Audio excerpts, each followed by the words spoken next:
Well, hello and welcome to Together Forward's YouTube channel. I'm Annette Blankenship.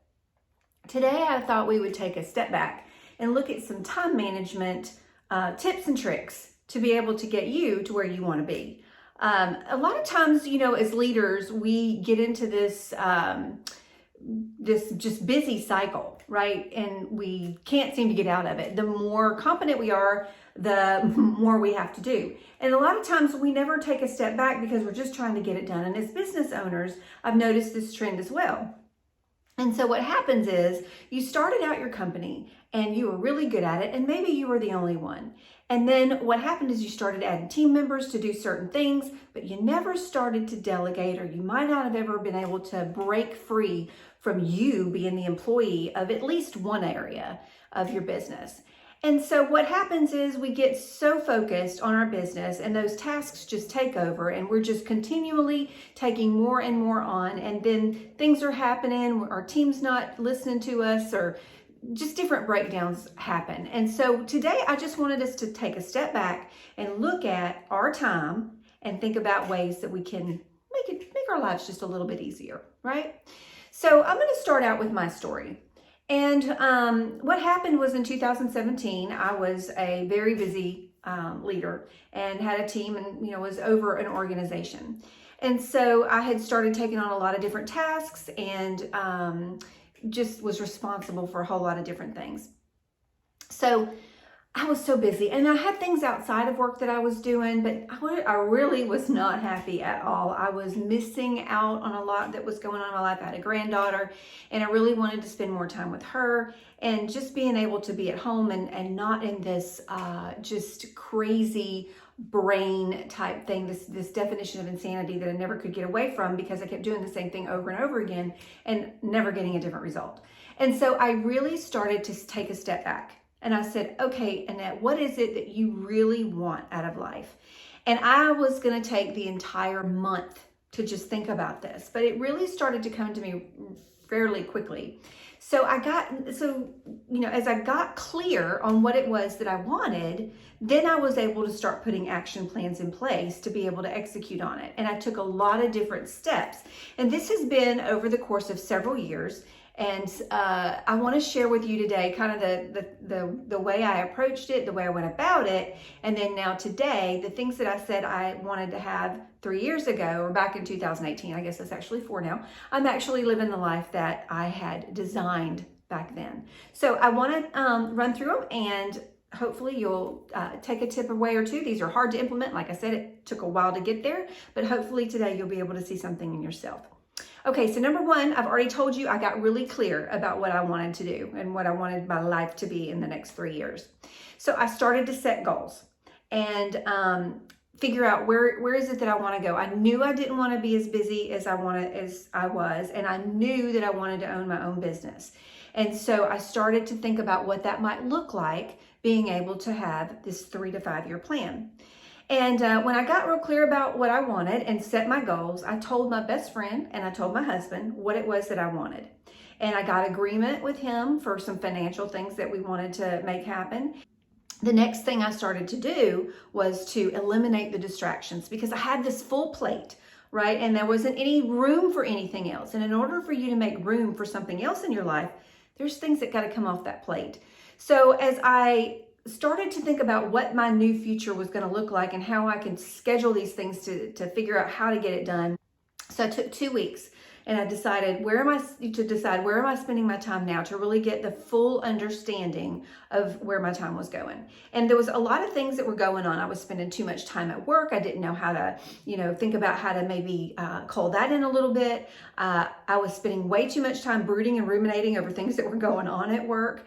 I was involved in things that I really didn't want to be involved in, but it was just a little hard for me to get out. And so there was also some things that I was doing that was time wasters, like endlessly scrolling on social media, right? And then binge watching most of the time things on Netflix, because my mind was so full and stressed that I needed something to just take my mind off. So I stopped watching as much TV. I limited it. I limited my social media. And just things that weren't serving me well, I started limiting those things. So also, in an attempt to take things off my plate. Like I said no to some things. Not only did I stop doing things that I didn't want to do anymore and stop being a part of those things and setting that boundary and learning to say no to the things that I was already doing, I learned to use these goals as my decision makers. So if I took this new thing on, I had to look at it in light of my goals, and I had to see, do I have enough time to be able to really commit to these things? Because it's important to me that if I'm going to commit to something, that I'm going to do it with excellence. And so being able to say no to things that didn't serve me, even though it might have been just a little something, it's never really a little something, is it? It always takes more time than you're willing to give. And so I had to say no to things that I didn't really want in my life. And so I stopped doing that, and I also stopped multitasking. I would be in meetings and I would just constantly multitask. And so what that did was my brain was not really being efficient because I really wasn't doing anything well. And then I would miss actually what was going on. And then, it would work out when I would be sitting in a meeting where people were inefficient, or maybe they weren't quite prepared. I, could get a lot of stuff done then, but really I was still distracted because I was still trying to halfway listen in these meetings. And so what I did is I stopped accepting those meetings. So the ones that I knew that weren't going to be, planned out, or they didn't have a clear agenda, I would just bow out of those meetings, especially if I didn't feel like I was responsible. And if I really needed to be in a meeting like that, I would send questions over and ask about what was going on with some of these meetings so that I could be prepared and so that we could show up and have a productive meeting. So I was able to just stop some of those and get clarity on the ones that we really did need to problem solve on. So number 4 was I scheduled my priorities first. Now, I don't know about you. You might be more of an afternoon or evening person, but I get things done in the morning much better than I do in the afternoon. So I started to think about what can I get done in the morning that is going to make the best use of my creative time, right? That when I'm problem solving and thinking through stuff. And so I started to schedule those priorities first. And so the first thing that I did is I started time blocking those things in the morning. The things that my top 3 things of the day would be time blocked. 9 to 10, 10 to 11, 11 to 12. And then I would take a break and go to lunch. And then maybe there was some meetings in the afternoon. But that helped me to just be the most productive person that I could be. And it made best use of my mind. So the other thing that I did is I decided I don't need to check email all day, every day, because what would happen is I would endlessly, check email, answer email, check you, and it was not productive. And so I said, there's 3 times a day that I'm going to check my email. I'm not going to check it when I first come in, but I am going to check it right before lunch. And so I'd schedule 30 minutes in for that. And then I would schedule, if I took a lunch, and then I would schedule it in the afternoon around 3, and then right before I went home at night. And I'll get to that a little bit more in a minute. But being able to do that really helped me to stop feeling like things were so urgent that could wait for a couple of hours or until the next day. And that really helped me a lot. I also, because I was being more structured about my day, I also wanted to make sure that I was giving my team time to be with me. And so I would also schedule in the afternoon some time, certain days of the week or certain hours of the day, depending on what was going on, for them to ask me questions or for me to touch base. There were times where we had a daily meeting when we had a big project that was going on, and I would schedule those in the morning because we needed to get those things done and didn't want to hold anything up. So we would schedule a daily session, 15-minute stand-up meeting that was just about what did you do yesterday, what do you need to do today, and where are you stuck? And then I would help them to get unstuck. And then I would make a long list of items that needed to get done, because there's, you get in these meetings and there's certain things that come up all day, every day. And then being able to go through that long list and figure out what I needed to do with each item, or actually it's on number 5. This is number 5. So I would delegate tasks. I would ask for help. And so I wouldn't abdicate it. I wouldn't say, hey, go get this done. And then when it came back, it wasn't what I had asked for. I know I learned my lesson in that.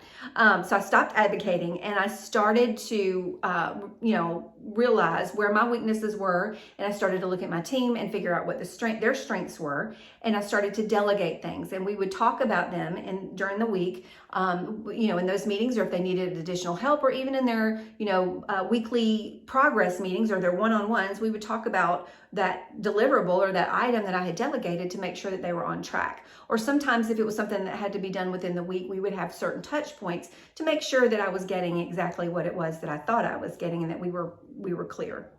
And so, there was other times in my life where I realized that I had a certain weakness. And so, me going out and trying to write something like a web policy probably wasn't the best use of my time, especially since I'm not a legal expert, and it would take me a lot of time to research. So I freelanced out some of those things. So being able to get on Fiverr or get on, some of the other ones, I think Freelancer is another one, being able to get out there and find what I needed. I think I paid $25. Boom, done. And it was done a whole lot better than I could have ever done it. And I was able to, have a couple of revisions as I needed. So just really being able to delegate those things and being able to pay a little bit of money just to get my time back was well worth it. Number 6 was I monitored my own progress. And so how I did that is, I told you I had my goals, and my goals were for the year. And you don't have to wait till the first of the year to do this. And it was actually 3 to 5 year plan, but it was the plan for that year. And so what I would do is I would break that big goal up for the year. I would break it up into quarters. And then I would take those quarters and then I would break it up into months. And then after I broke that down, I would say, okay, in order to get it done this month, I would have to go back and say, here's my, every week I would look at that goal for the month. And I would see how I could incorporate that in there, because it wasn't easy. I mean, you've got, all of the things going on, but if you really want to make sure that you get the big items done, you've got to be able to do this. And it sounds like a lot of work, and it really is. But once you get into the habit and once you get that structure to your day, you're getting things done and you're getting the life that you want.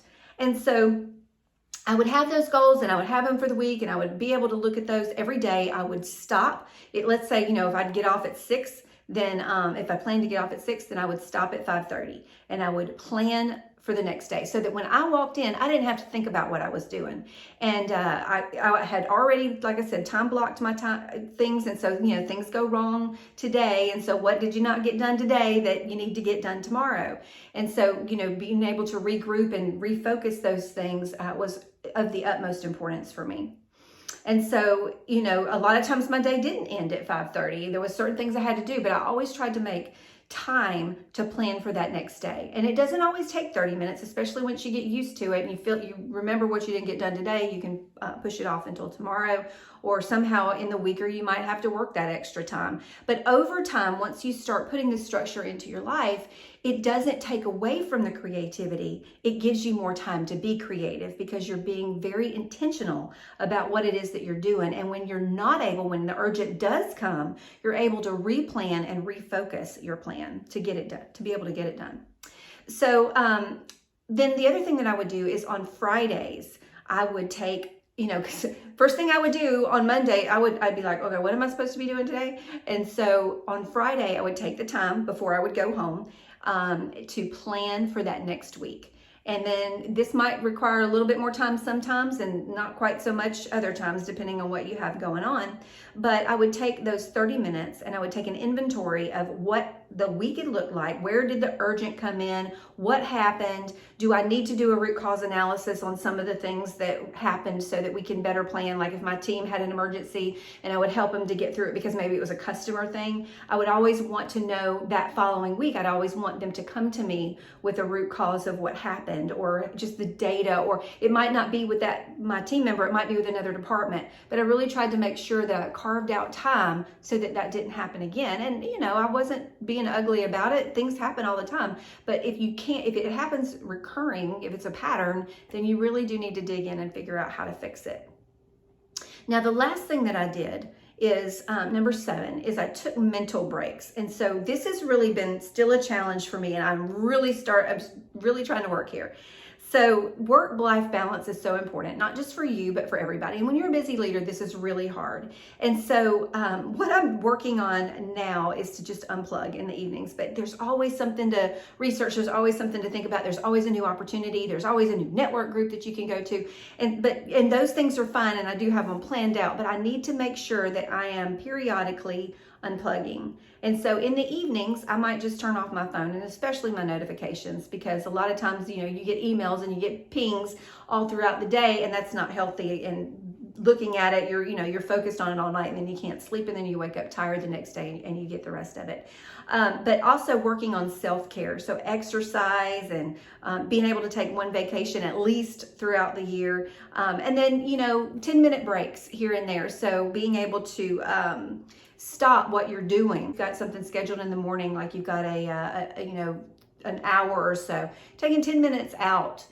Especially lunch, because sometimes I don't even take lunch, but I'm working on that too. And I have recently been able to get outside and be able to do different things that help me to just, be mentally sane.